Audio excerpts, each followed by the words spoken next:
মালদার কালিয়াচকে 4 বছরের এক শিশুর দেহে বার্ড ফ্লু সংক্রমণ ধরা পড়ায় নড়েচড়ে বসল মালদা জেলা প্রশাসন। তড়িঘড়ি এক বৈঠক করল বৃহস্পতিবার। তবে সংক্রমণ ধরা পড়লেও আতঙ্কের কোনো কারণ নেই বলে জানালো জেলা স্বাস্থ্য দপ্তর।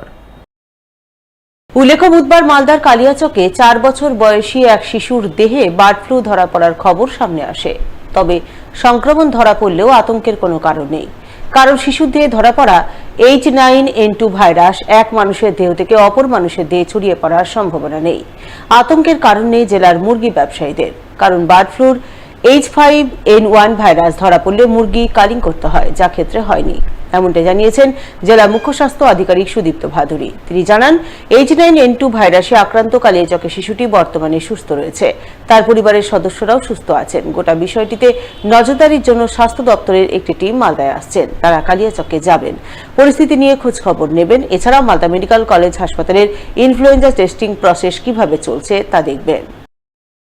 এখানে এই যে ভাইরাসটা, এটা যেটা বার্ড ফ্লু মুরগি মারা কালিং যে অপারেশন গুলো হয়, ওটা হচ্ছে H5N1 ভাইরাস হলে, এটা সেটা নয়, এটা H9N2 ভাইরাস। এইটা হিউম্যান টু হিউম্যান কোনো ট্রান্সমিশন নেই, সুতরাং কালিং এর ব্যাপার নেই কোনো। কালিং এর ব্যাপার নেই। এটা এভিয়ান ইনফ্লুয়েঞ্জার মধ্যে পড়ে, যেহেতু এটা এভিয়ান লিঙ্কেজ আছে, সুতরাং কমন টার্মে বার্ড ফ্লুর মধ্যে ঢুকে যায়। কিন্তু এই ইনফেকশনটা বেসিক্যালি ভারতবর্ষের ইনস্ট্যান্সও খুব কম। 2019 সালে একটি কেস ছিল মহারাষ্ট্রে, আর এইটা সেকেন্ড কেস পাওয়া গেছে। তো এইটার মেনলি যেহেতু হিউম্যান টু হিউম্যান কিছু নেই, এই মুহূর্তে এই পেশেন্ট বাচ্চাও ভালো আছে। এখন যে ভিজিটটা হবে, সেই ভিজিটটা হবে, ওনারা যাবেন গ্রামে, ওখানে ইনফ্লুয়েঞ্জার সার্ভেলেন্স আমাদের সারা বছর চলে। তো জানুয়ারি পর থেকে এমনি ইন্টেন্সিফাইড সার্ভেলেন্স চলছে ইনফ্লুয়েঞ্জা। সেই স্যাম্পলগুলো মালদা মেডিকেল কলেজে টেস্টিং হয় ইনফ্লুয়েঞ্জার জন্য। সেই ইনফ্লুয়েঞ্জা এই পার্টটাই রিভিউ করতে আসবে। 2 মাসের মধ্যে নিয়োগ প্রক্রিয়া সম্পন্ন করার নির্দেশ দিয়েছে কলকাতা হাইকোর্ট। কিন্তু নির্দেশ জারির পর প্রায় 1.5 মাস কেটে গেলেও এখনো নিয়োগ প্রক্রিয়া শুরুর ব্যাপারে কোনো সদর্থক ভূমিকা পালন করেনি মালদা জেলা প্রাথমিক শিক্ষা সংসদ। বৃহস্পতিবার এমনটা অভিযোগ তুলে মালদা আন্দোলনে নামলেন প্রাইমারি 2009 সংগঠনভুক্ত চাকরি প্রার্থী ছেলেমেয়েরা। তারা দ্রুত নিয়োগ প্রক্রিয়া শুরু করার দাবি জানিয়ে বিক্ষোভ দেখালেন জেলা প্রাথমিক শিক্ষা সংসদ ভবনের সামনে। দাবি পূরণ না হলে বৃহত্তর আন্দোলনে নামার হুঁশিয়ারি দিলেন নিয়োগ প্রার্থীরা। সেম রায় উত্তর 24 পরগনা এবং মালদা 2 দিনের ডিফারেন্সে রায় হয়। উত্তর 24 পরগনার তৎক্ষণিক ডিপিএসসি ওনারা নিয়োগ প্রক্রিয়ার যে সমস্ত প্রসিডিউর আছে সেইগুলো করে ওনারা ভেরিফিকেশন কাজটা কমপ্লিট করে নিয়েছে। অলরেডি চালু হয়ে গেছে, অলরেডি ওখানে ভেরিফিকেশন কমপ্লিট হয়ে গেছে। মালদা এখনো পর্যন্ত তাদের আমাদের ডিপিএসসির সদর্থক ভূমিকা আমরা দেখতে পাচ্ছি না। আমরা আমাদের ডিপিএসসিকে আমরা সেখানে উপস্থিত হয়েছি এই বার্তাটা দেওয়ার জন্য। আমাদের পক্ষে ওনারা কি ভাবনা চিন্তা, পরবর্তী নিয়োগ নিয়ে কি চিন্তা ভাবনা। 26শে এপ্রিল মহামান্য হাইকোর্ট আমাদের সমস্ত মামলাকারীকে নিয়োগের নির্দেশ দিয়েছেন। এই নিয়োগের সমস্ত কিছু যে সমস্ত কোর্ট ওয়ার্ডার বা কমিউনিকেশন, সে সমস্ত আমরা ডিপিএসসিকে পৌঁছেও দিয়েছি এর ইতিমধ্যে।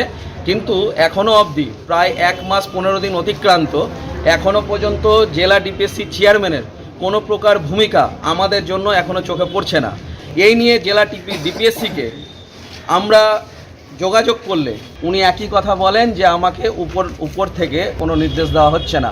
এই কথাটি আমরা ধরে নিয়ে হায়ার ডিপার্টমেন্টের কাছেও আমরা যাই। সেখানেও পর্যন্ত আমরা কমিশনার স্কুল অফ এডুকেশন এবং সমস্ত জায়গাতে ডিপার্টমেন্ট অফ স্কুল এডুকেশনের কমিশনার, সেক্রেটারি প্রত্যেকের সাথে যোগাযোগ করি। সেখানে গিয়ে জানতে পারি যে আমাদের এই বিষয়ের জন্য চেয়ারম্যানের যে ভূমিকা রয়েছে, যে উনি আগে আমাদের সমস্ত তথ্য সেখানে পাঠাবেন, এরকম কোনো ভূমিকা উনি গ্রহণই করেননি। সেই বিষয়টা নিয়েই আমরা আজকে জমায়েত হয়েছি যে আমরা আর বঞ্চিত থাকতে চাইছি না। অতি শীঘ্রই আমাদের এই নিয়োগের যে সম্পন্ন করার যে নির্দেশ, সেই কোর্ট নির্দেশকে ওনাকে মানতে হবে এবং ওনাকে সদর্থক ভূমিকা পালন করতে হবে। এই বিষয়ে জেলা প্রাথমিক শিক্ষা সংসদের চেয়ারম্যান বাসন্তী বর্মনকে ধরা হলে তিনি জানান, শিক্ষা দপ্তরের তরফে তার কাছে নিয়োগ প্রক্রিয়া সম্পন্ন করার ব্যাপারে কোনো নির্দেশিকা আসেনি। আসলে তিনি 2 দিনের মধ্যে নিয়োগ প্রক্রিয়া সম্পন্ন করবেন। এই বিষয়ে প্রয়োজনীয় প্রস্তুতিও আছে। এটা সাবজুডিস ম্যাটার, তো এটা কোর্টেই ফয়সলা হবে সেটা। আবার ডিপার্টমেন্ট থেকে কিন্তু আমাদের কোনো আমরা পারমিশন এখনো পাইনি। আমি যে ডিপার্টমেন্টে কাজ করছি, ডিপার্টমেন্টে একটা পারমিশনে অ্যাপ্রুভাল না হলে তো আমি অ্যাপয়েন্টমেন্ট লেটার দিতে পারবো না। পারমিশন তো দরকার।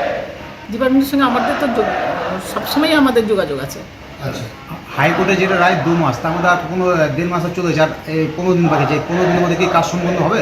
আমরা তো রেডি আছি, 15 দিন কেন, 2 দিনেই করতে পারবো, আমরা রেডি আছি।